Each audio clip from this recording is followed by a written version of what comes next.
Assalamualaikum warahmatullahi wabarakatuh. Saya di sini dengan nama Izur Rizkia dengan NIM 19107043. Saya dari kelas PAI 3C.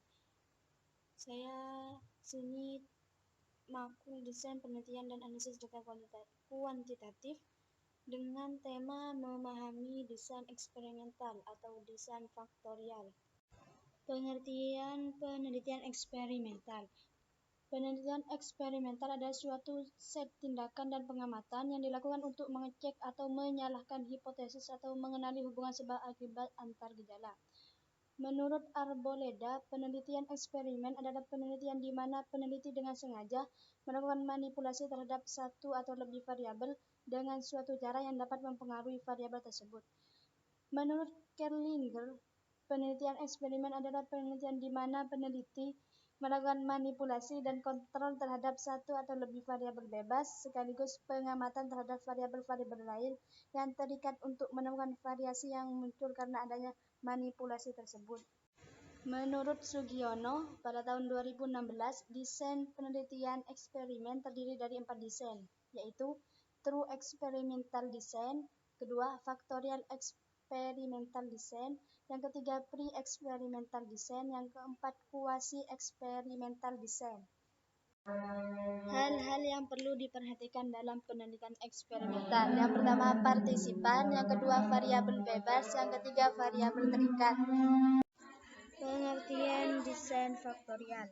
Menurut Noor, pada tahun 2014, desain faktorial merupakan suatu tindakan terhadap satu variabel atau lebih yang dimanipulasi serta simultan agar dapat mempelajari pengaruh setiap variabel terikat atau pengaruh yang diakibatkan adanya interaksi antara beberapa variabel. Dan menurut MJ pada tahun 2015, istilah faktorial mengacu pada fakta bahwa desain tersebut melibatkan beberapa faktor. Setiap faktor memiliki dua atau lebih.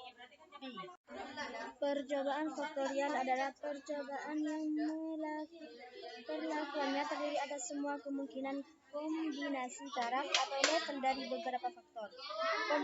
Kombinasi taraf faktor inilah yang disebut sebagai faktorial. Faktor yaitu sejenis perlakuan, dan di dalam percobaan faktorial setiap faktor mempunyai beberapa perlakuan. Macam-macam desain faktorial. Yang pertama, desain faktorial 2x4-2 model layanan bimbingan, yaitu layanan bimbingan dengan menggunakan model pembelajaran piramid dengan layanan bimbingan konvensional dengan 4 model pola pengasuhan orang tua, yaitu autoritarian, autotitatif, permisif indulgen, dan permisif indifferent.